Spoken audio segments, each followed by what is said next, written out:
복된 예배 되기를 위해서 우리 마음과 정성을 쏟으시기를 바랍니다. 우리 조용히 묵도록 준비합니다.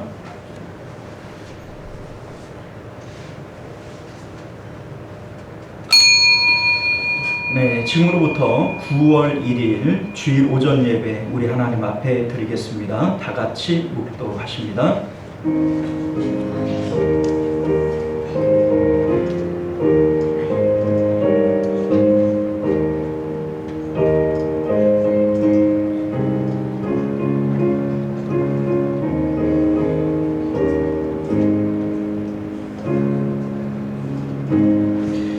여호와여, 주는 나의 방패시요 나의 영광이시요 나의 머리를 드시는 자이십니다.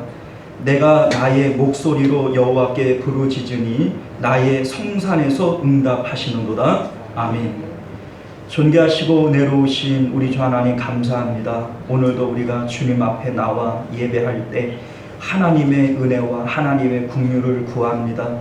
오직 하나님의 신으로 감동되어지는 예배 되게 하시고 예배를 응답하심으로 우리 가운데 하나님의 놀라우신 은혜와 복들을 받아 누리는 시간 되도록 역사하여 주옵소서. 거룩하신 우리 주 예수님 이름으로 간절히 기도드리옵나이다. 아멘. 우리 찬송가 28장 함께 찬양하겠습니다.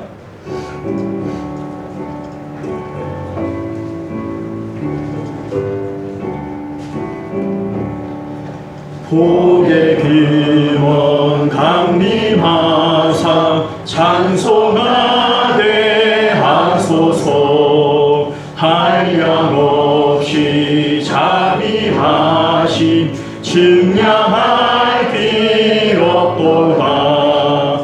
천사들의 찬송가리 내게 가르치소서. 구속하신 그 사랑을 항상 찬송합니다. 주의 계신 도움 받아 이때까지 왔으니 이와 같이 천국에도 이르기를 바라네.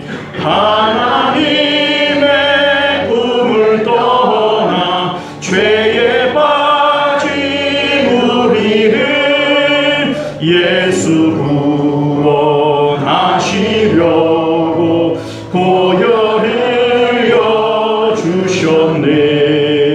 주의 귀한 은혜 받고 일생 빚진 자 되네. 주의 힘에 사슬 되사 나를 주께 매소서. 우리 마음은 연약하여 범죄하기 쉬우니 하나님이 받으시고 천국임을 지소서. 아멘. 네, 이 시간은 우리 한 주간의 삶을 되돌아보면서 하나님 앞에 참회의 기도 드리겠습니다. 우리 하나님과 우리 사이에 죄가 막힌 담이 되어지지 않도록 우리가 함께 기도하시고 청결한 마음으로 하나님 보는 예배되게 하옵소서. 우리 함께 기도합니다. 주여, 우리 주시옵소서. 우리 가운데 죄와 허물들을 사하시고 더러운 우리의 마음을 십자가의 보혈로 깨끗이 씻어주는 청결한 마음 하나님 보는 저희들 되도록 은혜 베풀어 주옵소서. 오직 하나님의 은혜와 영광 가운데 주님 앞에 나아가게 하시고 하나님의 은혜를 아버지여 다시 한번 아버지 고백하는 저희들 될 수 있도록 주님 은혜 베풀어 주시옵소서. 다시 우리 주 예수님 이름으로 기도드립니다. 아멘. 우리가 우리 죄를 자백하면 저는 미쁘시고 의로우사 우리 죄를 사하시며 모든 불의에서 우리를 깨끗게 하실 것이요 그러므로 이제 그리스도 예수 안에 있는 자에게는 결코 정죄함이 없느니라. 아멘. 우리 사도신경 고백드립니다.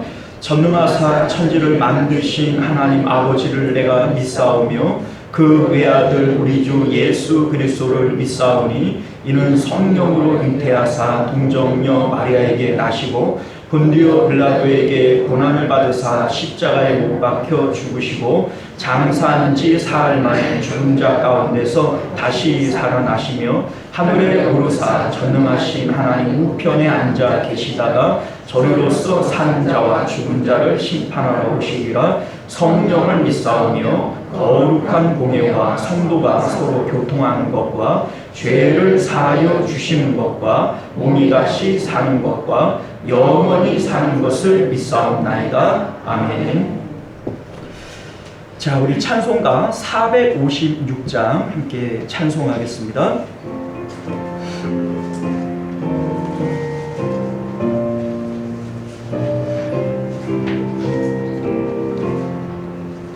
거친 세상에서 실패하거든 그 소모 자국만 줘라.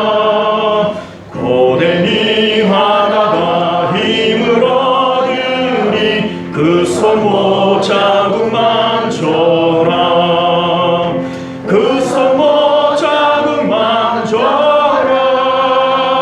그 소모 자국만 줘라. 주가 널 지키며 인도하시리. 그 소모 자국만 줘라. 내가 어둠 속을 걸어갈 때에 그 소모 자국만 줘라. 주가 참 평안히 내게 주시니 그 소모 자국만 줘라.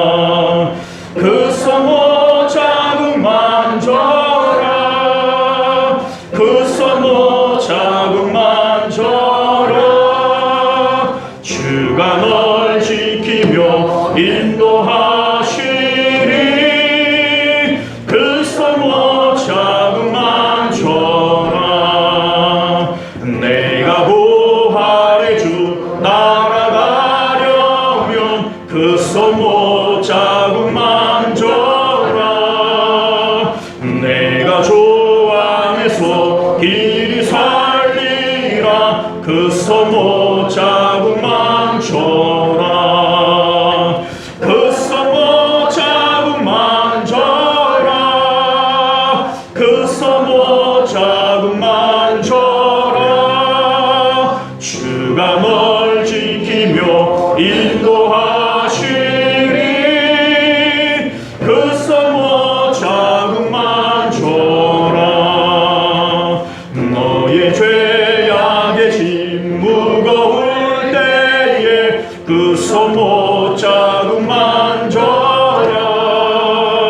마음 문 열고서 주를 모셔라. 그 소모 자국만 줘라. 그 소모 자국만 줘라. 그 소모 자국만 줘라. 주가 널 지키며 인도하시리. 그 소모 자국만 줘라. 할렐루야. 이 시간 우리를 대표해서 전승우 장로님 기도 인도하시겠습니다. 홍문철 죄송합니다.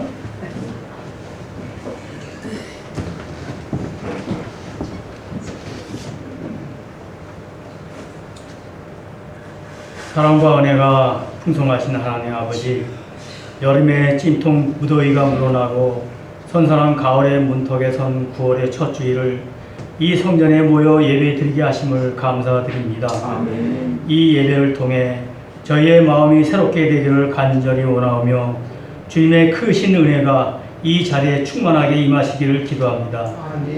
지난 한 주간을 돌아보며 때로는 세상의 염려와 근심에 빠져 주님의 뜻을 온전히 따르지 못했음을 고백합니다. 아멘. 저희의 연약함을 불쌍히 여기시고 주님의 사랑으로 저희의 죄와 허물을 깨끗이 씻어 주옵소서. 아멘. 저희 모두가 주님을 더 깊이 만나고 그 사랑 안에서 살아가게 하여 주시옵소서. 아멘. 이 나라 이 민족을 사랑하시는 하나님 아버지, 이 땅에 주님의 정의와 평화가 넘치게 하시고 대통령과 유정자들이 하나님을 경외하며 이 나라를 올바르게 이끌어갈 수 있도록 역사하여 주옵소서. 아멘. 사회 곳곳에 만연한 갈등과 분열을 치유하여 주옵시고 국민이 나라를 걱정하는 것이 아니라 나라가 국민을 걱정하고 보살펴주는 대한민국이 되게 인도하여 주옵소서. 아멘. 거룩하신 하나님 아버지, 시온성 교회를 위해 기도드립니다. 우리 교회가 주님의 뜻을 온전히 이루어 이 지역 일대를 복음으로 밝히는 등불이 되게 하여 주옵시길 원합니다. 아멘. 모든 성도들이 주님 안에서 하나 되어 사랑과 은혜를 나누는 공동체가 되게 하시고 예배와 기도를 통해 영적으로 충만해지며 믿음 안에서 성장하게 하여 주옵소서. 아멘. 이 시간 주님이 사랑하시는 시오성 교회를 성도님들을 위해 기도합니다. 아무리 세상 일이 힘들어도 낭망하거나 좌절하지 않고 오직 주님만을 바라보면서 새 힘을 얻는 성도들이 되게 하여 주옵소서. 아멘. 어떠한 환경에서도 믿음이 흔들리지 않게 하시고 아멘. 항상 기뻐하며 범사에 감사하는 성도들이 되게 하여 주옵시고 아멘. 말씀에 순종하여 주님 뜻을 이루어나가는 성도들 되게 하옵소서. 아멘.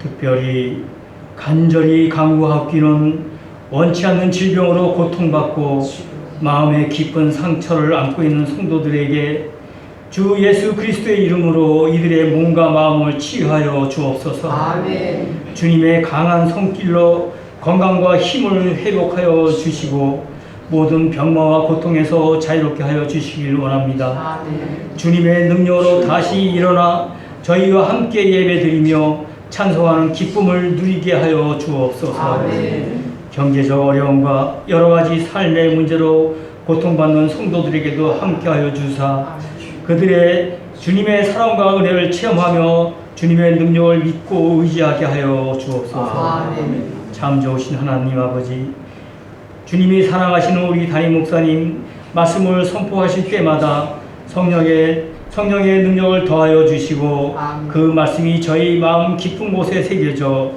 저희 모두가 주님의 음성을 듣게 하여 주옵시길 원합니다. 아멘. 생명의 말씀을 듣는 우리는 믿음이 더욱 강건해지고 세상의 유혹을 이기며 주님 안에서 승리하는 삶을 살게 하옵소서. 아멘. 목사님 가정에도 평안하게 하시고 건강 축복 주시며 물질로도 어려움 당하지 않도록 주님 함께하여 주시옵소서. 아멘. 예배의 시종을 주님께 의탁하옵고 이 모든 말씀 길이요 진리요 생명이신 우리 주 예수 그리스도의 이름으로 간절히 기도드리옵나이다. 아멘.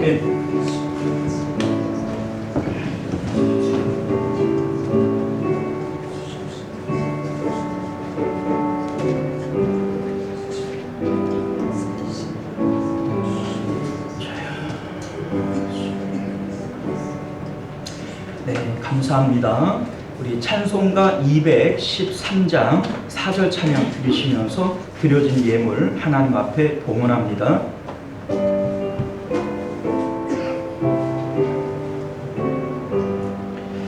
나의 보화 드리니 주여 받아주셔서 하늘 나라 위하여 주 뜻대로 쓰소서.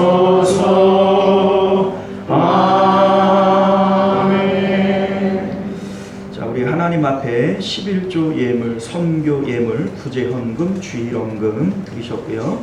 우리 감사 예물 함께 하나님 앞에 드리셨습니다. 드려진 예물 위해서 함께 기도하겠습니다. 존귀하시고 은혜로우신 우리 주 하나님, 우리 하나님께서는 금도 내 것이요 은도 내 것이요 천하 만국이 다 내 것이라 말씀하십니다만 우리에게 너희들 내 앞에 나올 때 빈손으로 나오지 말라 말씀하시는 것은 우리 하나님께서 우리에게 복 주시려고 마중물로서 하나님 앞에 드리라 말씀하시는 줄 믿습니다. 우리 하나님 믿음으로 바치게 하시고 우리 하나님 드려진 물질마다 하나님 복 내려 주셔서 주님 천배로 만배로 갚으시는 하나님의 은혜들을 경험토록 역사하여 주시옵소서. 작은 것에 충성된 자들에게 더욱 큰 것으로 맡겨주시겠노라 약속하여 주셨사오니 우리 하나님께서 하나님 물질에 충성하는 자들 더 큰 것으로 하나님 앞에 갚음이 있도록 역사하여 주시옵소서. 모든 예배의 시종을 주님 앞에 맡겨드리오며 예수님 이름으로 기도드리옵나이다. 아멘. 자, 우리 주보를 참조하셔서 교회 소식 전해드리도록 하겠습니다. 자, 서로 사랑하고 격려하며 모이기를 힘쓰는 교회가 됩시다. 무더운 여름철 일사병과 식중독 등 건강에 유의하시기를 부탁드립니다. 전도해별 우리 원래해 주보를 참조해 주시기를 바라겠고요. 다음 주 1려와 3려 전도에 됩니다.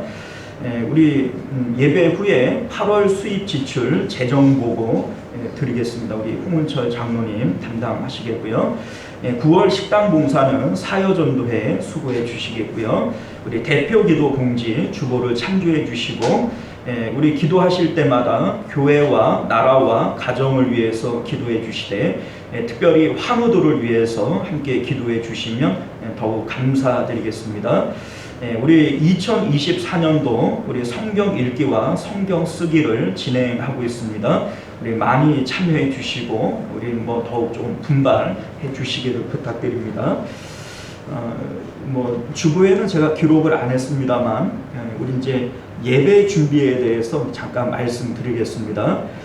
우리 이제 오전 예배 전에 이제 본당에서는 이제 기도하고 또 말씀 읽고 이렇게 예배를 준비하시는 분들이 자리에 앉아 계시는데 이제 로비에서 이렇게 팝콘 드시고 이렇게 앉아갖고 대화하시면 성도의 교제가 참 좋긴 한 건데 문제는 이게 이제 예배 준비하는 분들한테 좀 방해가 될 수 있고 또 이제 예배 준비라고 하는 게 분위기잖아요. 이제 분위기인데 이제 분위기를 좀 해칠 수 있어요. 그래서 교제를 오후 예배를 마치고 나서도 이제 얼마든지 할 수 있으니까 그때 좀 하시고 예배 오전 예배 전에는 이제 자리에 앉으셔서 기도하시고 또 말씀 보시고 예배를 좀 준비하시고 집중하시면 좋겠다 이런 생각이 듭니다. 제가 간곡히 부탁드리니까 예배 준비에 좀 이제 마음을 더 써 주시기를 부탁드릴게요. 또 주보에 제가 기록을 못했습니다만은 주보를 이제 인쇄하고 나서 이제 연락이 와가지고 못했어요. 제가 이제 다음 주에 구리에 있는 초대교회라고 하는 곳에 가서 공동의회를 인도를 해야 돼요. 이제 저희도 이제 목사 위임하고 또 장로 장립하고 이런 거 할 때 외부에서 목사님이 오셔가지고 이렇게 공동의회를 했잖아요. 이제 공동의회는 그러한 공동의회는 담임 목사가 직접 못합니다. 왜냐하면 이제 이해관계가 걸려 있기 때문에 그 이제 외부에서 이제 목사님을 초빙에다가 해야 돼요. 근데 저희 노회 안에서 그 교회하고 제일 가까운 게 우리 교회예요. 그래서 제가 이제 부득불 가서 공동의회를 인도를 해줘야 됩니다. 근데 오전 예배는 제가 빠질 수가 없어서 이제 거기도 오전 예배를 마치고 제가 1시에 가서 이제 공동회를 해 주기로 그렇게 했어요. 그래서 다음 주에는 이제 예배를 조금 뒤로 미뤄서 한 30분 정도만 미뤄서 예배를 좀 드렸으면 좋겠습니다. 이제 자세한 것들은 다음 주에 다시 안내를 드릴 테니까 일단은 그렇게만 좀 알고 계시면 좋을 것 같습니다. 자, 우리 하나님 말씀 우리 함께 보도록 하겠습니다.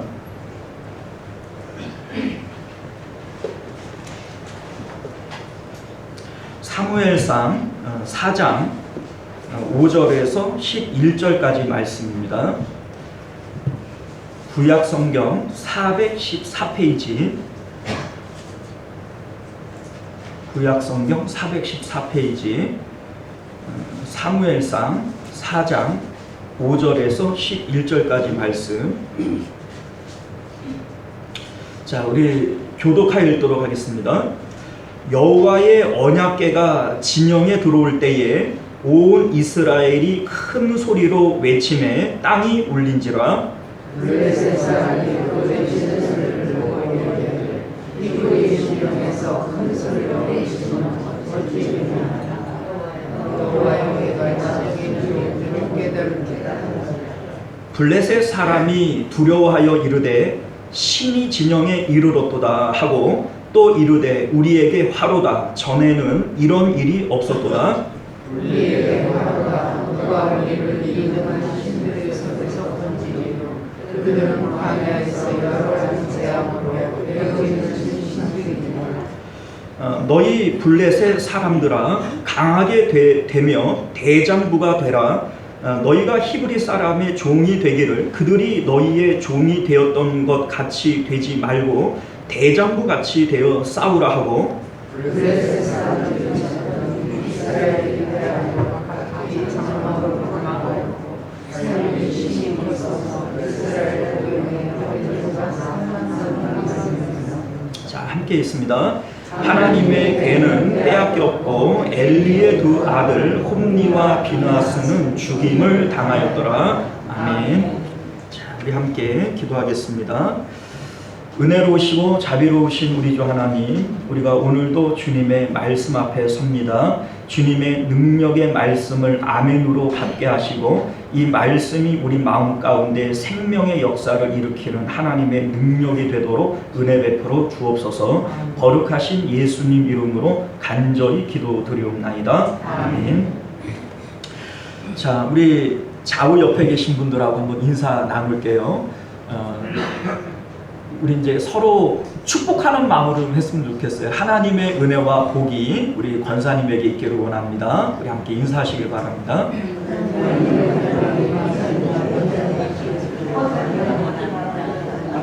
자, 여러분들 서로 복을 빌면 하나님께서 은혜와 복을 주실 줄 믿어요.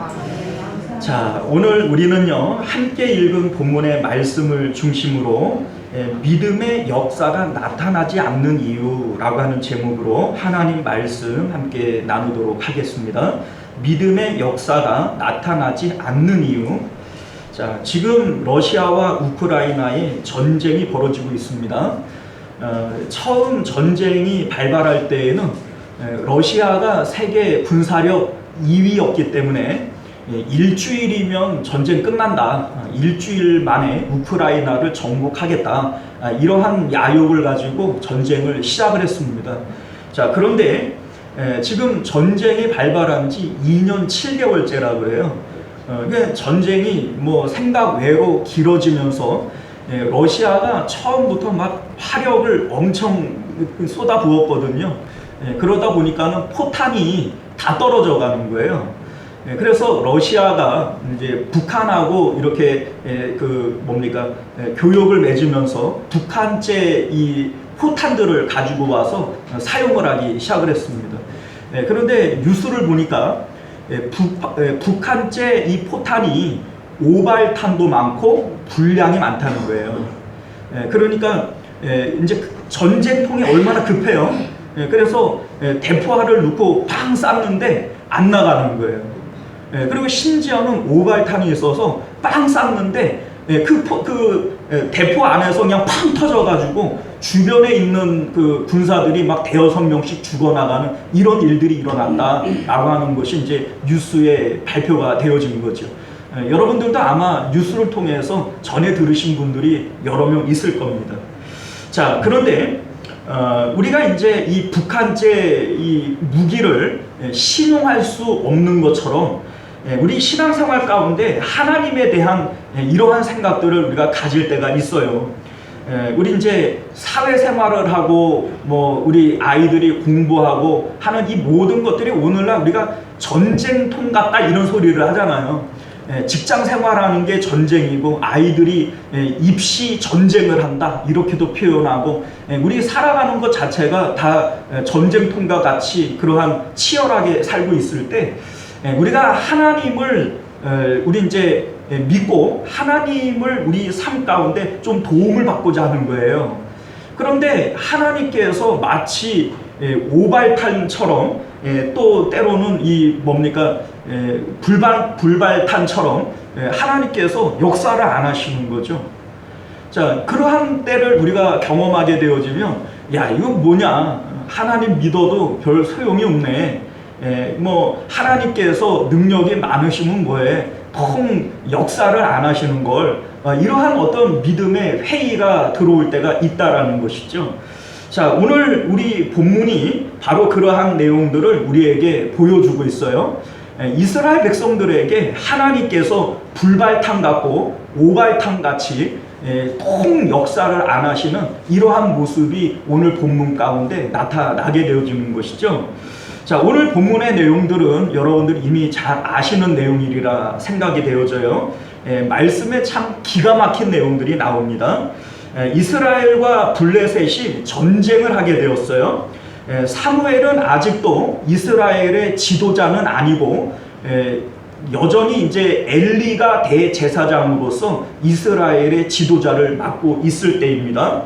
자, 2절 말씀을 보면 블레셋과의 전쟁에서 1차 전투 때에 이스라엘이 약 4,000명 가량이 죽고 그리고 이제 1차 전투에 패배를 겪게 되어지는 거예요. 자, 그러니까 3절 말씀을 보면 이스라엘의 장로들이 우리가 왜 전쟁에서 졌는가, 이것을 생각하면서 대안을 생각하는 내용이 나오게 되어집니다. 우리 3절 말씀을 보면요, 백성이 진영으로 돌아오매 이스라엘 장로들이 이르되 여호와께서 어찌하여 우리에게 오늘 블레셋 사람들 앞에 패하게 하셨는고, 이렇게 얘기를 합니다. 자, 누가 패하게 했다고요? 누가 패하게 했어요? 하나님께서 자기들을 전쟁에서 패하게 하셨다라는 거예요. 그러니까 이제 전투에서 패배하고 난 다음에 그 다음에 이제 원인을 생각을 합니다. 그리고 이 원인을 신앙 안에서 영적으로 해석을 하는 거예요. 하나님께서 우리를 전쟁에서 패하게 하셨구나, 이렇게 지금 생각을 하는 거죠. 여기까지는 좋아요. 사실 오늘날 우리들도 우리 삶 가운데 일어나는 크고 작은 일들 가운데 이게 뭐 우연이 되어졌지, 뭐 내가 준비가 부족하니까 그랬지, 이렇게 우리가 생각하지 말고 하나님 안에서 하나님이 하신 일이라고 생각하고 그 일의 원인을 하나님 안에서 찾으려고 하는 이러한 습관들은 상당히 좋은 일이다, 이걸 우리가 생각해 볼 수 있어요. 그런데 이들이 진단한 내용이 뭐냐면, 그러면 하나님의 법궤를 가져다가 전쟁에 참여하게 시키자, 하나님을 우리 이 전쟁통으로 끌어들여서 하나님으로 우리를 돕게 만들자, 이것이 이 장로들이 생각했던 문제의 대안이었던 겁니다. 자, 그래서 이제 그 뭡니까 3절 하반절을 보면 여호와의 언약궤를 실로에서 우리에게로 가져다가 우리 중에 있게 하여 그것으로 우리를 우리 원수들의 손에서 구원하게 하자 하니. 자, 그래서 우리 이제 그 다음 구절을 보게 되어지면 당시의 성막이 실로에 있었는데 그 실로에서 법궤를 옮겨 오려고 하다 보니까 이제 법궤는 이제 제사장들만 만질 수 있어요. 그러니까 그 대제사장의 아들들인 홈니와 비느하스가 이 법궤를 가져다가 이제 전쟁에 참여하게 합니다. 그때에 이제 5절을 보면 이 법궤가 이제 들어올 때 사람들이 막 환호를 하고 막 기뻐하게 되어지는 거죠. 그렇잖아요. 1차 전쟁 때 전쟁에서 진 거예요. 그러니까 전투에서 져서 4,000명 가량이 죽어나가게 되어집니다. 그러니까 사기가 땅에 푹 떨어진 거예요. 야, 우리 블레셋 사람들한테 우리 안 되네. 이 블레셋 사람들한테 우리가 져가지고 그 이제 망하게 생겼네. 이러한 어떤 패배적인 마음이 이스라엘 백성들에게 있었잖아요. 그러니까 이제 풀이 확 죽어 있고, 전쟁에서는 이 사기라고 하는 것이 정말 중요한 것인데 사기가 완전히 꺾여 있는 거예요. 그러다가 법궤가 이제 진영 안으로 들어올 때 사람들이 야 이제는 우리가 이겼다, 하나님이 이제 우리와 함께 하신다, 이러한 마음으로 와 하는 이런 그 군병들의 이 외침 소리가 얼마나 컸는지 5절 하반절을 보면 뭐라고 돼 있어요? 이스라엘이 큰 소리로 외침에 땅이 울린지라. 땅이 울릴 정도로 이 이스라엘 백성들이 기뻐했고 환호를 질렀다라고 하는 것을 우리가 알게 되어집니다. 자, 이 소리가 얼마나 컸는지 블레셋 진영에 있는 이 블레셋 사람들도 이 소리를 듣게 되어진 거예요. 그러니까 이제 블레셋 사람들이 깜짝 놀랍니다. 이거 무슨 소리냐? 어리둥절해가지고 이제 알아보게 하는 거예요. 도대체 이스라엘 사람들이 방금 전에 전투에서 져가지고서는 사기가 뚝 떨어져 있고 죽을 맛일 텐데 뭐가 좋다고 이렇게 소리를 지르고 기뻐하냐, 이거를 알아보니까 법궤가 이 이스라엘 진영으로 들어왔다라고 하는 소식을 전해 듣게 되어집니다. 자, 이때에 7절과 8절을 보게 되어지면 블레셋 사람들이 어떻게 반응을 하는가, 블레셋 사람들의 반응이 나오게 되어지는데 우리 7절과 8절 한번 읽어봅니다. 시작. 블레셋 사람이 두려워하여 이르되 신이 진영에 이르렀도다 하고 또 이르되 우리에게 화로다. 전날에는 이런 일이 없었도다. 우리에게 화로다. 누가 우리를 이 능한 신들의 손에서 건지리요. 그들이 광야에서 여러 가지 재앙으로 애굽인을 친 신들이니라. 아멘.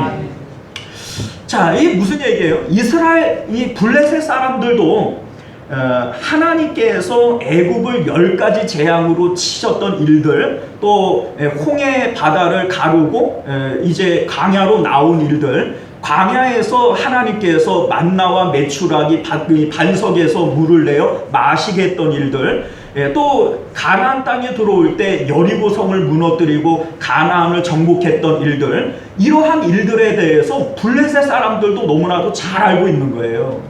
그러니까 이 블레셋 사람들이 큰일 났다. 이제 여호와 하나님께서 이 전쟁에 참여를 했다면 그 능한 하나님의 손에서 누가 우리를 지켜줄 수 있냐? 자기들도 섬기는 신들이 있을 텐데 자기들의 신이 여호와로부터 우리를 보호하지 못할 것이다. 이러한 생각을 갖고 있는 거예요. 그래서 이들이 뭐라고 얘기를 해요? 누가 우리를 이 능한 신들의 손에서 건지리요. 그들은 광야에서 여러 가지 재앙으로 애굽인들을 친 신들이니라. 이렇게 지금 얘기를 하고 있어요. 자, 여러분들 블레셋 사람들 믿음 좋지요? 예? 자, 우리가 이제 보면 제가 예전에 어떤 경험이 있냐면 불신자들도 믿음이 있어요. 이제 제가 이제 신대원 다닐 때 우리 같은 과 이 전도사님들하고 식당에 가가지고 밥을 먹은 적이 있어요. 이게 한 4-5명 이렇게 모여가지고 이제 백반집에 가서 밥을 먹었는데 이제 대표로 한 전도사님이 기도를 해요. 근데 기도 끝에 그 식당을 위해서 또 그 식당을 운영하는 사장님을 위해서 기도를 했단 말이에요. 그런데 이제 손님이 많지 않고 그러니까는 그 사장님이 이제 식당 주인이 이 기도를 들은 거예요. 그리고 우리는 들었는지 안 들었는지 모르니까 밥을 먹는데 조금 있다가 보니까는 계란 후라이를 이렇게 인원수대로 해가지고 이제 접시에 내오더라고요. 드시라고. 그래서 이거는 서비스라는 거예요. 그래서 왜 그러냐 그랬더니 나 위해서 우리 가게 위해서 기도해 줬지 않냐고. 그래서 이제 그러면은 신앙생활 하시냐고 그러니까 아니 자기는 절에 다닌대요. 그런데 이분이 왜 이제 기분이 좋아가지고 계란 후라이를 해주냐면 그냥 나 위해서 기도했지 않느냐. 이걸 기뻐해가지고 아주 얼굴에 화색을 띠면서 계란 후라이를 대접을 하더란 말이죠. 자, 그런데 여러분들 제가 이제 목사가 되어서 뭐 우리 이제 우리 교회 안에요. 제가 이제 여러 교회를 거쳐오면서 이제 기도를 해보면, 신방을 하고 이렇게 기도를 해보면, 기도를 받으면서 그 식당 주인보다도 기도에 기대가 없고 감사가 없는 분들도 많아요. 그래, 이 식당 주인은 예수님을 믿는 사람도 아니고 절에 다니는 사람임에도 불구하고 자기를 위해서 기도하는 것을 기뻐하고 이거를 마치 그 기도한 대로 복을 받은 것처럼 그렇게 이제 대접을 하는 이런 모습들을 볼 때 이 식당 주인이 믿음이 있어요, 없어요? 예? 믿음이 있어요, 없어요? 믿음이 있어 보여요. 그런데 여러분들, 우리가 예수님을 믿는다라고 얘기를 할 때 이 믿음은 그런 믿음이 아니에요. 지금 우리가 생각해 볼 때, 야, 이 식당 주인 믿음이 있네 라고 얘기를 하지만 실질적으로 이것은 샤머니즘적인 믿음이죠. 우리가 예수님을 믿는다라고 얘기를 할 때 우리의 믿음은 인격적인 교류를 얘기를 하는 겁니다. 예수님을 사랑하고 예수님이 내 마음에 영접되어지는 거, 이것을 믿음이라고 얘기를 하는 것이지, 뭐 나를 위해서 복을 이뤄줬고 나를 위해서 기도해 줬으니까 나는 기쁘다, 이거 아니에요, 여러분들. 우리 믿음에 대해서 우리 이렇게 얘기를 하죠. 영접하는 자. 야, 영접하는 게 뭐냐? 곧 그 이름을 뭐야? 믿는 자들에게는. 자, 믿음이라고 하는 것은 예수님을 내 마음에 영접하는 거예요. 그게 곧 믿는 것이다. 이렇게 요한복음은 우리에게 말씀하고 있는 것이죠. 자, 그런 의미에서 볼 때 지금 이스라엘 백성들이 하고 있는 이 일이, 또 블레셋 사람들이 지금 생각하고 있는 이 일이 믿음의 일처럼 보여지지만, 이 블레셋 사람들이 믿음이 있네, 하나님을 믿고 이렇게 두려워하네, 이거 믿음 아니라는 거예요. 또한 이 이스라엘 사람들도 하나님의 법궤를 우리에게로 이끌어들이면 하나님께서 우리를 도우실 거야 라고 생각하는 이것도 역시 믿음이 아니라는 겁니다. 자, 오늘날 우리들도 이 믿음에 대해서 이렇게 오해하는 경향들이 있어요. 그래서 하나님의 말씀을 마치 부적처럼, 암행어사 마패처럼 이렇게 생각을 하면서 하나님의 말씀을 막 옛날에 이제 액자나 이런 것들에 막 이렇게 하면서 누가 그런 얘기를 하더라고요. 이제 꿈자리가 뒤숭숭하니까 그 악몽에 이렇게 시달리고 이러니까 성경책을 꼭 끌어안고 자면 괜찮다 이래가지고서는 성경책을 끌어안고 자다가 성경이 다 구겨졌대요. 자, 그런데 여러분들, 물론 뭐 하나님을 의지하는 마음으로 그렇게 할 수 있어요. 그러나 성경 자체가 부정은 아닙니다. 하나님의 말씀을 사랑해서 하나님을 의지하는 마음으로 그러한 행위를 할 수 있어요. 그거는 우리의 마음의 어떤 자세일 수 있습니다. 그러나 성경 자체가 무슨 부적처럼 그렇게 사용되어질 수 있는 것은 아니다라고 하는 겁니다. 지금 이스라엘 백성들은 하나님의 법궤를 마치 부적처럼 사용을 하는 거예요. 이 법궤에 마음을 들이고 하나님을 마음에 모시고 이렇게 하는 것이 아니라 하나님의 법궤를 우리 가운데 가지고만 오면 그러면 하나님께서 우리를 도울 것이다, 이렇게 지금 생각하고 있는 것이 이스라엘 백성들이 가지고 있는 생각이다 라고 하는 것을 우리가 알게 되어지는 거죠. 자, 이제 오늘 말씀 가운데 보게 되면 7절에 화로다 전날에는 이런 일이 없었도다, 이렇게 블레셋 사람들이 얘기를 해요. 자, 이게 무슨 얘기냐면 이스라엘 백성들이 전쟁할 때마다 하나님을 앞세우고 법궤를 앞세웠던 것이 아니라는 거예요. 전쟁을 할 때 자꾸 지고 자꾸 지니까 자기들이 이길 수 있는 방편으로 이번에는 그러면은 하나님의 법궤를 한번 앞세워보자, 이렇게 생각하는 마음으로 이번에는 그렇게 했다는 거예요. 전날에는 그런 일이 없었다는 거죠. 자, 그런데 여러분들, 오히려 이렇게 한 결과 좋은 일이 나타날 것이라고 지금 기대하고 있는 거 아니에요? 이제는 하나님의 법궤가 들어왔으니 하나님이 이 전쟁에 참여하였으니 이제는 우리가 이길 것이다 이렇게 생각을 하고 땅이 울리도록 와 하고 좋아했던 거 아니에요? 자, 그런데 전쟁의 결과는 정반대로 흘러가게 되어집니다. 우리 10절과 11절 말씀을 보게 되어지면요, 블레셋 사람들이 쳤으니 이스라엘이 패하여 각기 장막으로 도망갔고 사륙이 심히 커서 이스라엘 보병에 엎드려진 자가 몇 명이에요? 3만 명이었으며, 자, 먼저 법궤가 없이 전쟁을 했을 때에는 4천 명이 죽었어요. 그리고 이제 법궤를 끌어온 거 아니에요? 그런데 두 번째 법궤를 가지고 전쟁했을 때는 몇 명이 죽었어요? 3만 명이 죽었어요. 그리고 11절을 보면 하나님의 궤는 빼앗겼고, 아니 그 법궤마저 빼앗겨 버렸어요. 그리고 엘리의 두 아들 홈니와 비느하스는 죽임을 당하였더라. 자, 이 제사장 홈니와 비느하스는 전쟁에 직접 참여한 자들이 아닙니다. 이 전쟁의 가장 후방에 뒤에 있는 사람들이잖아요. 그런데 어떻게 됐어요? 이 제사장, 비전투원인 제사장들마저도 죽어버렸어요. 그러니까 처참하게 지고요, 처참하게. 완전히 짓밟혀버린 거예요. 자, 그러니까 이 일에 대해서 이스라엘 백성들이 가질 마음이 뭐냐면, 마치 북한제 포탄을 가져다 쓴 사람들처럼, 야, 이게 무슨 불발탄이냐, 이게 무슨 오발탄이냐, 이러한 생각이 들 수밖에 없는 것이죠. 오늘날 우리들이 이러한 이스라엘 사람들이 가지는 마음들을 가질 수 있어요. 내가 어려움 가운데 우리 요새 살아가는 것이 다 전쟁통이잖아요. 직장 생활하는 게 전쟁 같고, 아이들이 입시를 준비하는 것이 전쟁 같고, 돈 버는 것이 전쟁 같고, 살아가는 게 전쟁 같잖아요. 그럴 때 우리가 하나님의 이름을 부르면서 하나님의 도움을 받고자 하는데 암만 기도해도 하나님이 응답을 안 하는 거예요. 오히려 상황은 더 처참해지는 거예요.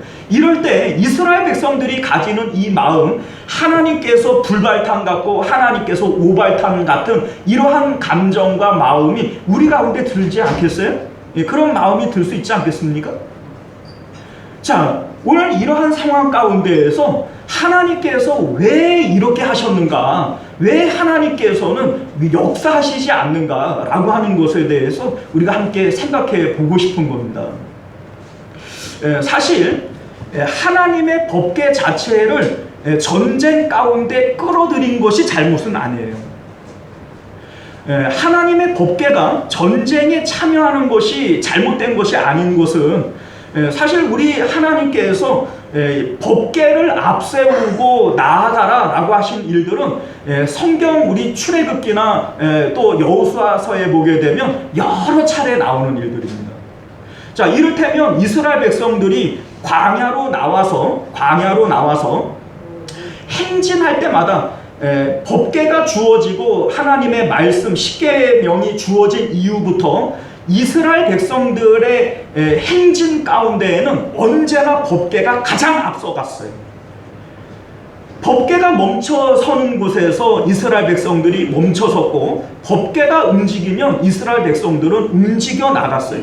우리는 하나님의 구름기둥, 불기둥이 인도를 했다 이렇게 되어져 있지만, 실질적으로 하나님의 구름기둥, 불기둥이 법궤의 이 법궤 뚜껑에 보면은 시은소라고 하는 게 있잖아요. 우리 천사들이 양 날개를 쫙 펴가지고 이제 가운데를 바라보죠. 그러면 그 가운데가 하나님이 임재하시는 시은소라고 얘기를 해요.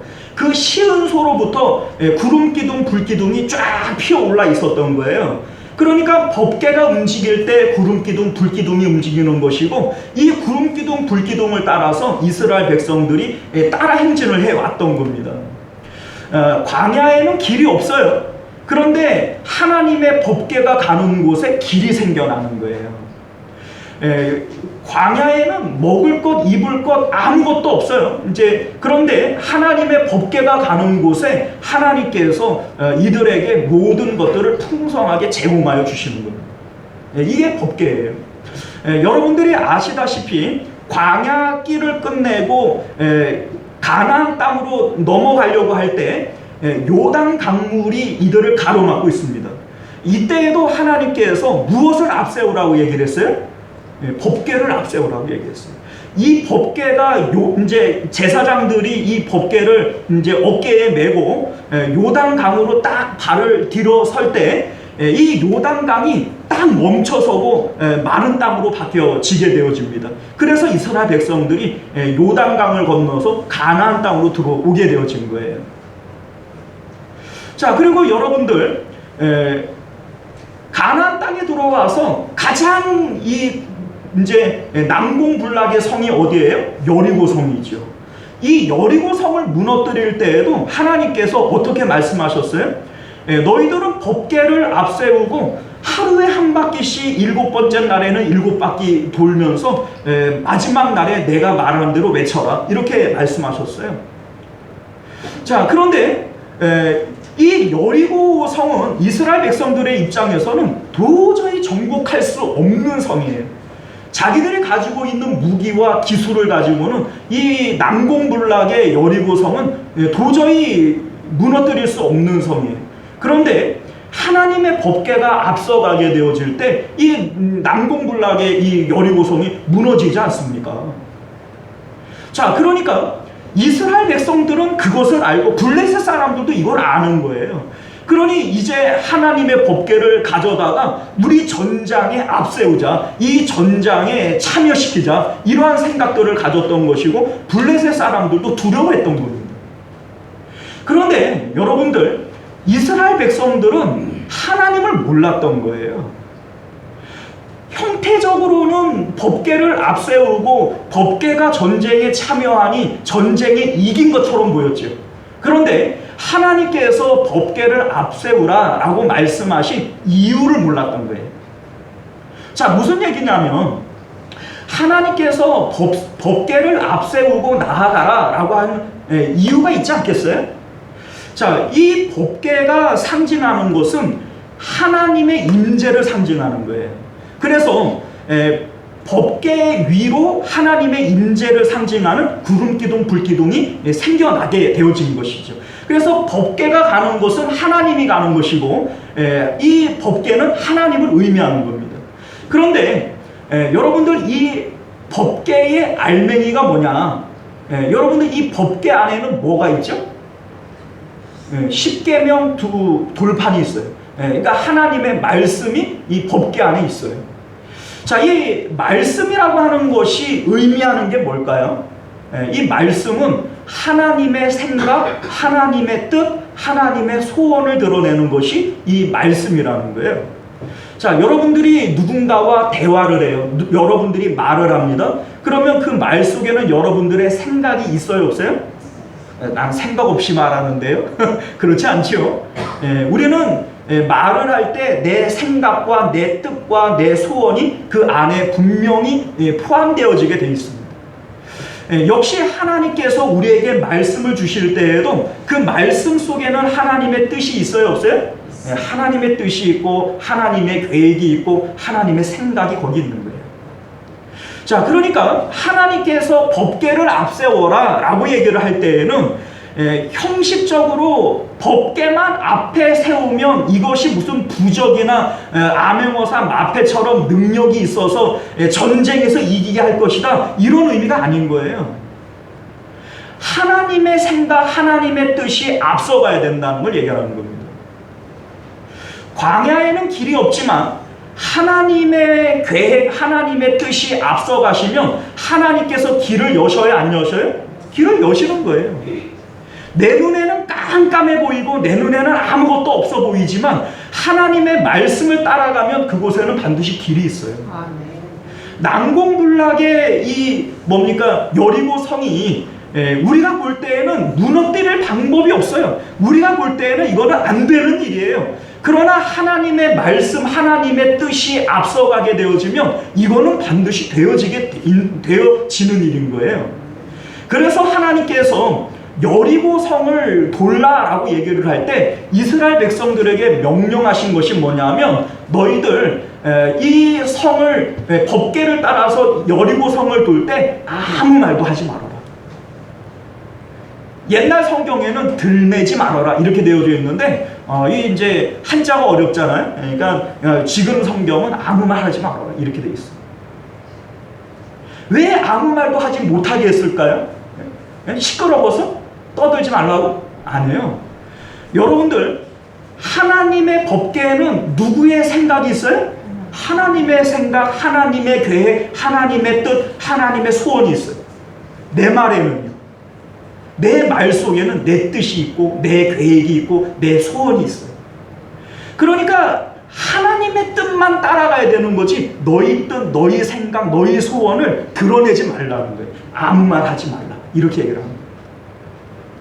그렇게 되어질 때 내 뜻과 내 계획은 안 이루어져요. 그러나 하나님의 뜻과 하나님의 계획은 어때요? 반드시 이루어집니다.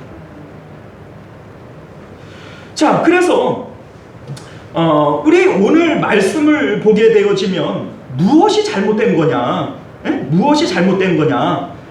우리 하나님께서 이스라엘 백성들에게 이방인들에게는 주지 않은 특별한 것이 두 가지가 있어요. 이것을 보면 이스라엘 백성들이 지금 뭘 잘못했는지를 알아요. 자, 이스라엘 백성들에게만 있는 이방인들에게는 없는 그것이 뭐냐? 딱 두 가지인데 첫 번째는 이방인들에게는 말씀을 안 주셨어요. 율법을 안 주셨잖아요.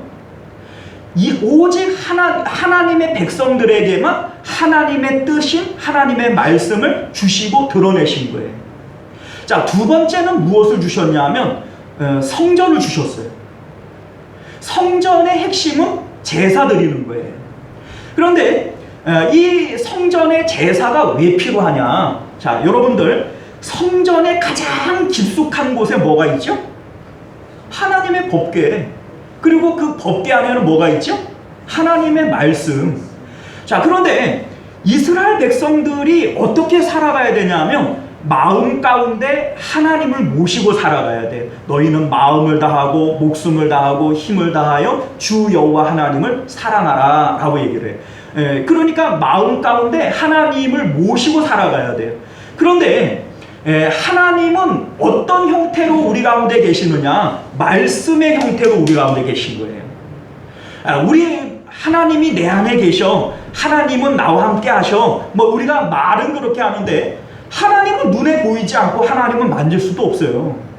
그런데 우리 하나님이 어떻게 내 마음에 계시느냐? 말씀으로서 내 안에 계십니다. 우리 예수님께서 요한복음 15장에 보게 되면 너희가 내 안에, 내 말이 너희 안에 거하면 이라고 되어져 있어요.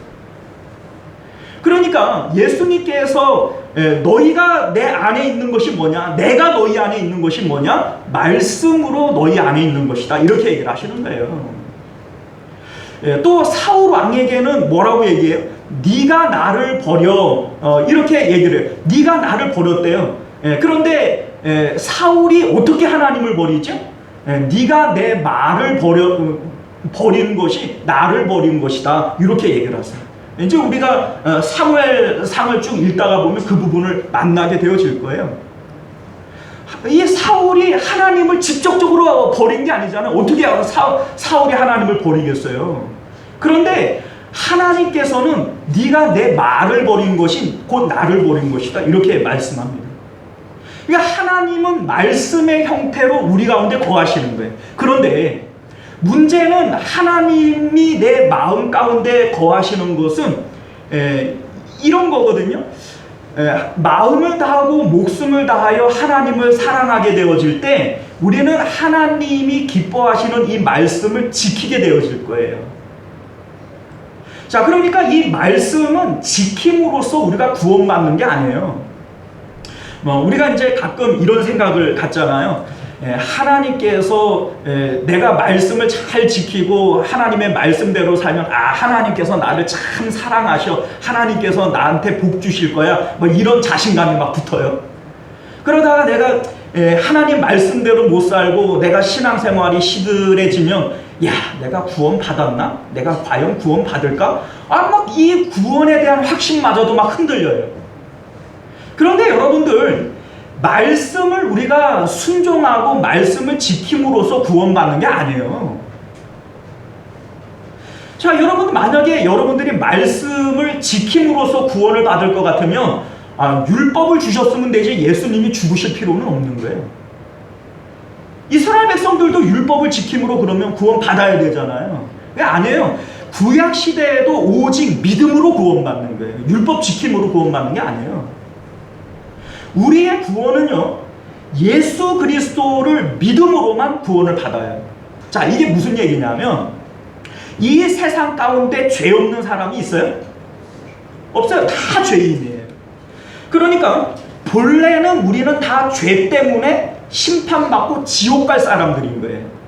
그런데 하나님께서 예수 그리스도를 우리 가운데 보내주시면서 누구든지 믿기만 하면 구원을 받겠대요? 안 받겠대요? 받겠대요. 누구든지 예수님을 믿으면 구원 받겠대요. 그러면 이제 우리는 죄 때문에 죽는 거예요? 예수님을 안 믿어서 죽는 거예요? 안 믿어서 죽는 거예요? 죄 때문에 죽는 사람은 없어요. 예수님께서 이제 십자가에 못 박혀 죽어주심으로써 이 세상의 모든 죄를 담당했어요? 안 했어요? 다 담당했어요. 그러니까 우리가 이제는 죽어도 죄 때문에 죽어요? 안 믿어서 죽어요? 안 믿어서 죽는 거예요. 자, 예를 들자면 물에 빠진 사람이 있어요. 살려주세요. 콱콱콱 이러고 있어요. 자, 그런데 이 사람이 지금은 물에 빠져 죽게 생겼잖아요. 그래 누가 이제 밧줄을 던져줬어요. 이제 튜브에다가 이 밧줄을 매갖고 던져줬단 말이에요. 그런데 이 사람이 이 튜브를 잡지 않고 살려주세요 이러다가 죽었어요. 그러면 이 사람은 물에 빠져 죽은 거예요? 밧줄을 안 잡아서 죽은 거예요? 안 잡아서 죽은 거예요. 그러니까 이제 예수님 이후로는 자기 죄 때문에 죽는 사람은 없어요. 우리 이제 마지막 심판대 앞에 서게 될 거잖아요. 저리로서 산 자와 죽은 자를 심판하러 오시리라. 예수님께서 이제 심판하러 오실 거예요. 그러면 이제 우리의 죄를 심판하실 거냐? 아니에요. 우리의 죄를 심판하는 건 아니에요. 왜냐하면 우리 죄는 예수님께서 십자가에서 이미 다 용서하셨으니까. 다만 그러면 뭘 가지고 심판하느냐? 네가 믿었느냐 안 믿었느냐 요거 갖고 심판하는 거예요. 믿었으면 어떻게 돼요? 너는 천국. 안 믿었으면 어떻게 돼요? 지옥. 이렇게 되어지는 거예요. 그래서 오직 믿음으로 구원 얻는다 이렇게 얘기를 하는 겁니다. 그러면 하나님의 말씀은 뭐냐? 이거 왜 주신 거냐? 사도 바울은 이것을 거울의 역할로 주셨다 이렇게 얘기를 합니다. 거울의 역할. 이게 무슨 얘기냐면 하나님의 말씀을 하나님을 우리가 사랑하고 하나님과의 관계가 좋으면 말씀을 지켜요, 안 지켜요? 지키죠. 자, 이를테면 이런 거 아니에요? 제가 우리 집사람하고 관계가 좋으면 우리 집사람 싫어하는 일을 할까요, 안 할까요? 웬만하면 안 하죠. 안 하죠. 괜히 그랬다고 바가지 끄키려고? 그런데 우리 집사람하고 내가 사이가 안 좋고 뭔가 이제 불편해요. 그러면 좋아하는 일을 할까요? 아주 싫어하는 일을 할까요? 아주 약을 올리려고 일부러 싫어하는 일을 하겠죠. 자, 마찬가지예요. 율법이라고 하는 것은 하나님의 기뻐하시고 싫어하는 일이 무엇인지를 우리에게 가르쳐 준 거예요. 뭐뭐 하라, 뭐뭐 하지 말라. 이거 하나님의 뜻, 하나님의 마음을 우리에게 전해 주시는 거예요. 그래서 우리가 하나님과의 관계가 좋으면 율법을 지킬까요? 안 지킬까요? 지키죠.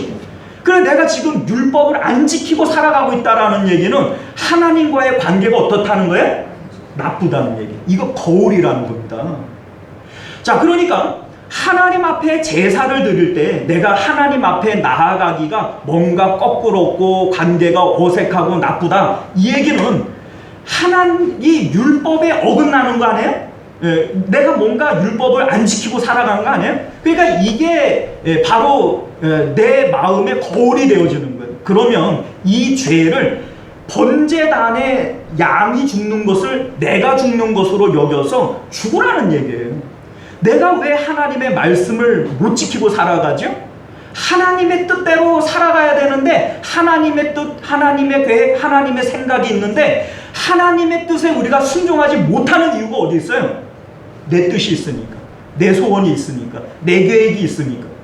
자, 여러분들 우리가 요나서를 함께 공부할 때 말씀을 드렸지만 이 세상의 모든 피조물들 가운데 하나님의 뜻대로 되지 않는 것이 유일하게 뭐가 있어요? 사람만 하나님의 뜻대로 안 돼요. 바다도 하나님의 뜻대로 돼요. 하나님이 이 파도가 끼놀라 하면 끼노는 것이고 잔잔해져라 하면 잔잔해지는 것이고 큰 물고기도 하나님의 뜻대로 요나를 삼켜라 그러면 삼키는 것이고 니누에 뱉어내라 그러면 뱉어내는 거예요. 삼켰다고 소화시켜버리는 게 아니에요. 하나님의 뜻이 먹었어도 소화 못 시키게 하면 소화 안 시키는 거예요. 이 세상의 모든 것이 하나님의 뜻대로 돼야 안 돼요. 돼요. 하늘의 태양도 달도 하나님의 뜻대로 돼요. 유일하게 뭐만 하나님 뜻대로 안 돼요? 사람만 하나님 뜻대로 안 돼요. 사람만 꼭 그냥 뿔난 망아지처럼 하나님 뜻대로 안 돼요. 이유가 뭐예요? 하나님도 하나님의 뜻과 계획을 갖고 있는 것처럼 우리도 우리의 뜻과 우리의 계획, 우리의 소원을 갖고 있기 때문에 하나님의 소원과 우리의 소원은 늘 부딪히는 거예요. 그래 안 되는 거예요. 그런데 지금 하나님께서 언제나 법궤를 앞세워라 이렇게 얘기를 하실 때 이 법궤를 앞세우고 너희들은 아무 말 하지 말라 이렇게 얘기하시는 이유가 뭡니까? 자기의 주체성을 버리라는 거예요. 누가 임금이에요? 누가 왕입니까? 누가 주인이에요? 하나님이 주인이세요. 그러니까 누가 말하는 자고 누가 듣는 자지? 하나님은 말씀하시는 자고 우리는 듣는 자예요. 그러니까 내 뜻과 내 계획을 하나님 앞에 드러내고 내 소원을 이루기 위해서 하나님을 끌어다가 사용하는 게 아니에요. 지금 왜 이 전쟁에서 패배하는 것이죠? 이들은 하나님을 앞세우고 하나님 말씀하십시오. 우리가 하나님의 뜻대로 따라가겠습니다. 이게 아니에요. 자기들의 뜻과 자기들의 소원을 이미 가지고 하나님을 끌어들여서 우리를 돕게 하겠다라는 거예요. 하나님은 우리를 돕는 자가 아닙니다. 하나님은 우리에게 말씀하시는 자이고 우리를 인도하시는 분이심을 여러분들 믿으실 수 있기를 바라요.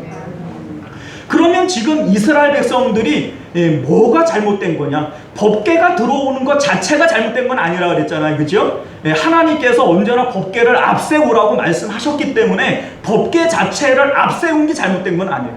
근데 뭔가 절차에서 빼먹고 잘못한 게 있어요. 뭐가 잘못했냐? 이들이 하나님의 법궤를 앞세우기 위해서는 먼저 제사가 필요했던 거예요. 하나님께서 말씀을 주시고 첫 번째 이스라엘 백성들에게 특별하게 주신 게 뭐라고요? 첫 번째는 말씀, 두 번째는요 성전을 주셨어요. 이 성전은 제사를 위해서 필요한 거예요. 제사가 왜 필요하냐면 여러분들 하나님의 뜻대로 살아가야 되는 것이 하나님의 말씀이고 성전 깊숙이 있는 이 법궤의 의미가 하나님의 말씀을 의미하는 거라 했잖아요. 그런데 하나님의 뜻대로 우리가 못 사는 거예요. 왜요? 내 뜻이 있어요. 내 계획이 있으니, 내 소원이 있으니까 못 사는 거예요. 그러니까 번제단에 이 양이 죽는 것처럼 하나님 내가 죽습니다. 내 의지가 죽고 내 소원이 죽고 내 뜻은 죽습니다. 이것이 바로 이제 뭡니까? 제사의 의미가 되어지는 거예요.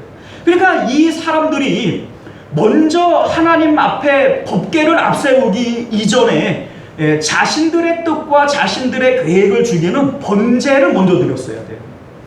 그리고 화목제를 먼저 드렸어야 됩니다. 화목제가 의미하는 것은 뭡니까? 이제 내 뜻과 내 계획은 죽었기 때문에 하나님과 원수지간이었던 내가 이제는 하나님과 화목하게 되어졌고 하나님과 연합하게 되어졌습니다 라고 하는 것이 이 화목제의 의미가 되어지는 거예요.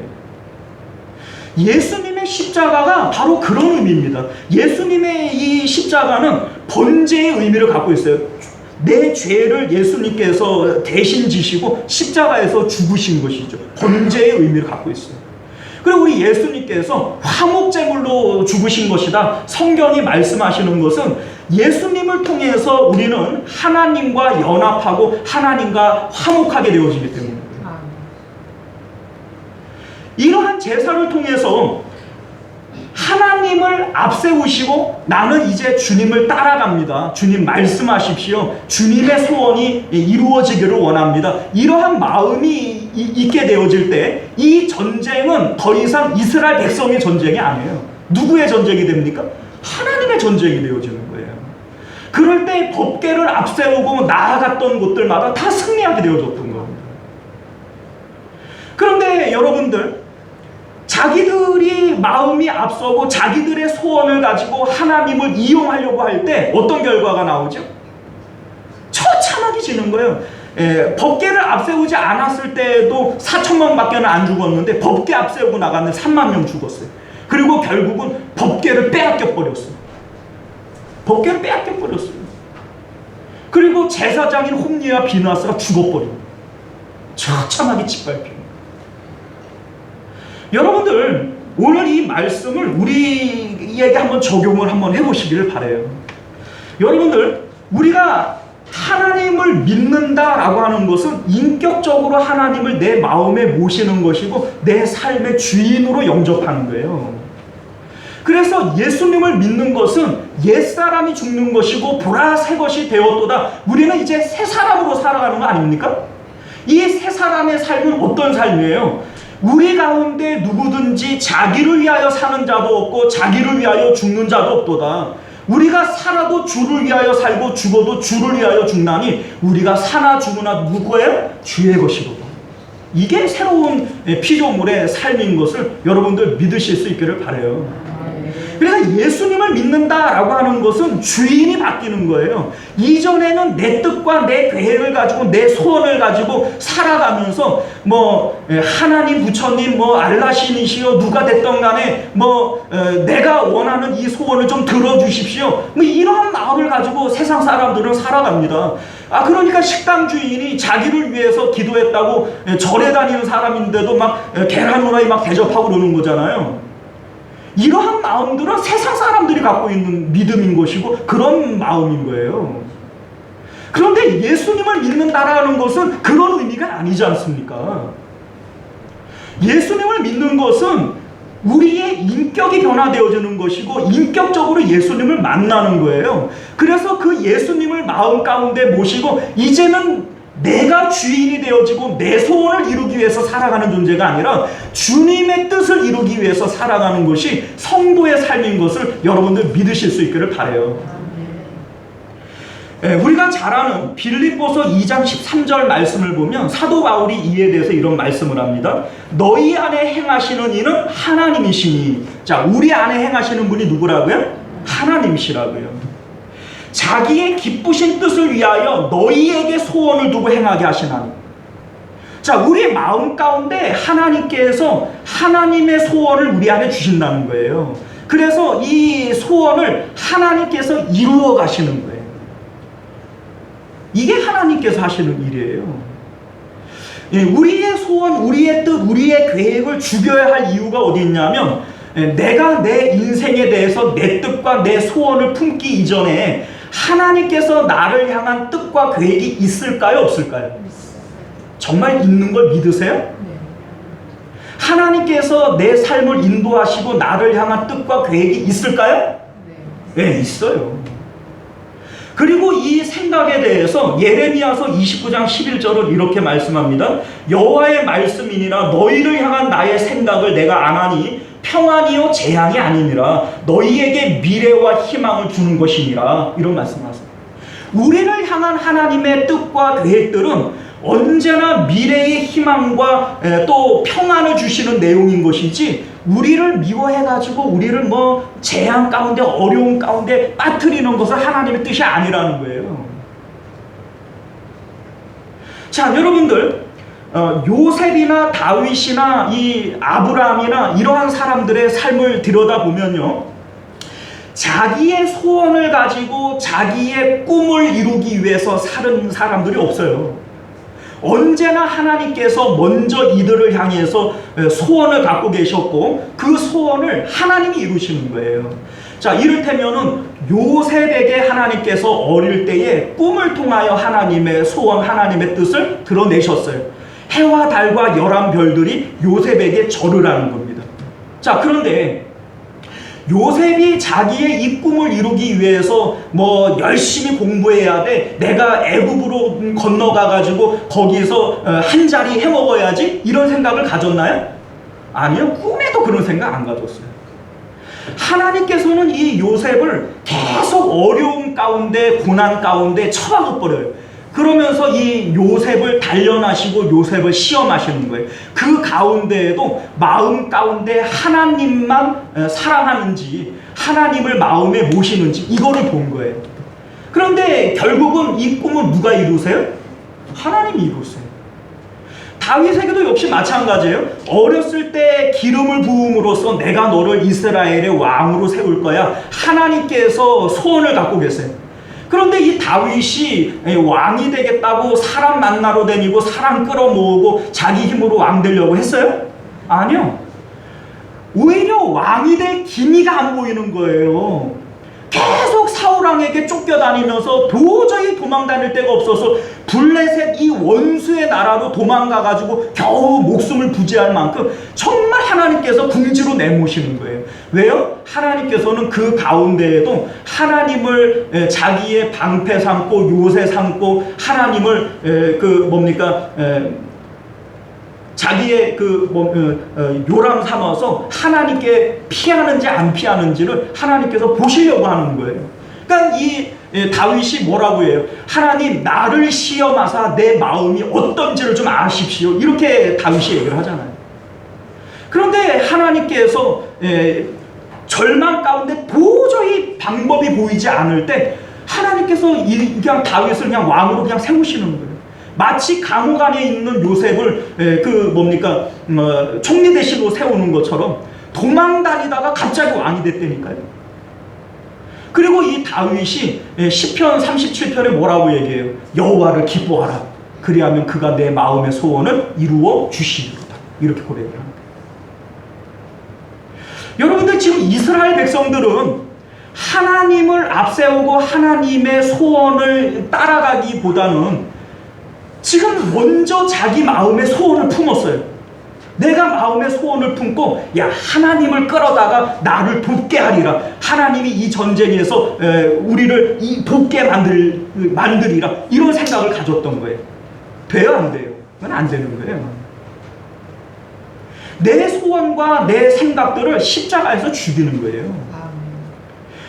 우리가 그래요. 세상 가운데에서 돈 버는 게 전쟁이고 공부하는 게 전쟁이고 살아가는 게 전쟁이에요. 그런데 공부를 하면서 내가 원하는 그 대학에 들어가기 위해서 내가 힘쓰고 노력해야 된다, 이게 내 소원을 품는 거예요. 내가 얼마를 벌어가지고 나는 부자 돼야지, 이게 내 소원 품는 거예요. 나 건강해야지, 이거 내 소원 품는 거예요. 이런 생각들을 십자가에서 죽이셔야 돼요. 하나님으로 기뻐하셔야죠. 여러분들, 똑같은 기도라도 우리가 1장을 얘기를 할 때 똑같은 기도인데 다르다라는 것을 얘기했어요. 한나가 자식이 없었잖아요. 10년 넘게 없었을 거예요. 그렇죠? 그런데 아들 달라고 자식 달라고 기도한 게 어디 한두 번이었겠어요? 그런데 왜 갑자기 응답이 안 되던 기도가 응답이 되어지죠? 이 한나가 하나님 앞에 기도를 하는데 처음에는 내 기도만 했어요. 내 마음만 드러냈어요. 하나님 이렇게 해달라고 내 소원을 가지고 기도했어요. 응답이 안 되는 거예요. 정욕을 위해서 기도하는 것은 응답이 안 된다고 그랬거든요. 그런데 기도가 깊어지면서 하나님을 만나게 되어지니까 하나님의 아픔을 알게 되어졌어요. 하나님께서 한나에게, 야, 너도 아프냐? 너도 자식이 없어서 아파? 나도 아파. 나도 그래. 나도 이스라엘 백성들을 자식처럼 여기고 내가 그들을 구원했는데 내 마음을 알아주고 내 뜻대로 살아가는 자식이 하나도 없어. 나도 자식이 없어. 이 마음을 한나가 깨닫게 되어질 때 하나님 앞에, 하나님, 그러면 내가 나에게 자식을 주시면 하나님 뜻대로 사용할 수 있도록 내가 이 자식 하나님 앞에 바쳐버릴게요. 이게 한나의 기도였던 거예요. 원래는 이 여자가 그런 서원을 할 수도 없고 해서도 안 되는 거예요. 왜냐하면 여자는 그러한 주체권이 없기 때문인 거죠. 그런데 하나님께서 이 기도를 기쁘게 받으시는 거예요. 왜요? 이 기도는 똑같이 아들 달라고 하는 기도인데 주체가 달라지는 거예요. 이전에는 나를 위해서 기도하는 것이지만 이후에 기도하는 건 누구를 위한 기도예요? 하나님을 위한 기도예요. 너희가 내 이름으로 무엇이든지 구하면 내가 반드시 응하리라, 이렇게 말씀하신 이유가 바로 거기 있는 거예요. 여러분들, 돈을 벌더라도 대학에 입시를 하더라도 나를 위해서 내 소원을 가지고 내 뜻을 이루겠다고 하는 것은 하나님이 돕지는 않아요. 오히려 하나님의 백성이 그렇게 세상의 소원을 가지고 살아가는 것은 4,000명밖에 안 망할 게 3만 명 망하는 일이에요. 하나님께서는 그것을 기뻐하지 않는다고요. 하나님의 백성이면 하나님의 방법대로 살아야죠. 성충이는 솔잎 먹고 사는 건데, 우리가 하나님의 백성이면 이제는 하나님의 영광을 위해서 살아야죠. 하나님의 소원을 드러내서 우리가 무엇이든지 구하면 하나님께서 들으신다고요. 주님 알려주신 주기도문의 내용이 그거 아닙니까? 하늘에 계신 우리 아버지여, 이름이 거룩히 여김을 받으시오며 아버지의 뜻이 하늘에서 이루어진 것처럼 땅에서도 이루어지기를 원합니다. 너희의 기도가 이루어야 된다는 거 아니에요. 이렇게 기도하며 살아갈 때 그 기도는 반드시 응답이 되어지는 줄 믿으시길 바라요. 왜 오늘날 우리의 삶 가운데 믿음의 역사가 나타나지 않는가?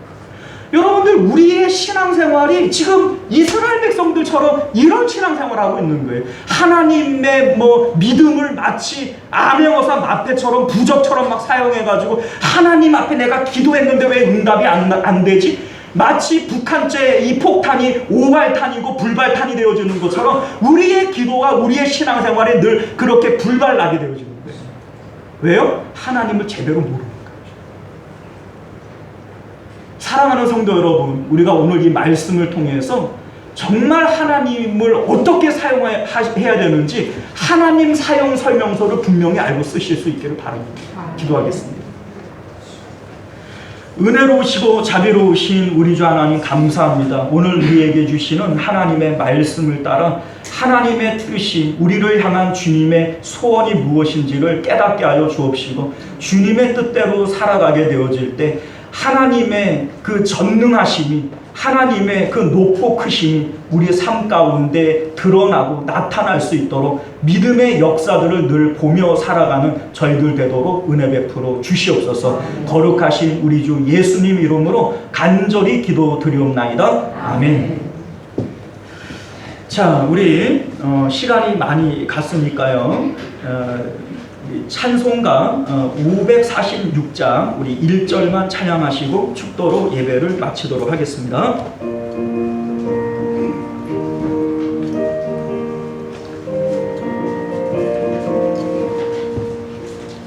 주님 약속하신 말씀 위에서 영원토록 주를 찬송하리라. 소리 높여 주께 영광 돌리며 약속 믿고 굳게 서리라. 굳게 서리, 영원하신 말씀 위에 굳게 서리. 굳게 서리, 그 말씀 위에 굳게 서리라. 할렐루야. 기도합니다. 지금은 우리 주 예수 그리스도의 은혜와 만극하신 하나님 아버지의 사랑하심과 내주하시는 성령 하나님의 인도 보호하심이 오늘도 말씀을 따라 하나님의 영광을 위하여 하나님의 뜻이 하늘에서 이루어진 것처럼 땅에서도 이루어지기를 원합니다 하며 자신의 삶을 하나님 앞에 바치는 자들 가운데 하나님의 영광이 나타나게 될 줄 믿습니다. 그러한 은혜들이 우리 각 사람들 마음 가운데, 그 가정과 자녀들 가운데, 또 하는 생업 가운데 지금으로부터 영원토록 함께 있을지어다. 아멘.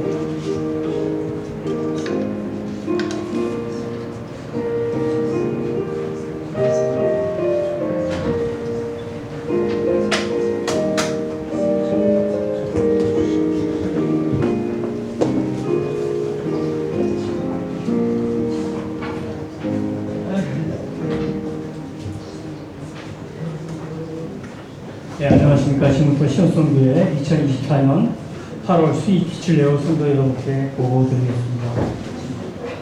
먼저 헌금 내용을 살펴보면 11조가 448만 4천원이 되어 있고 감사원금은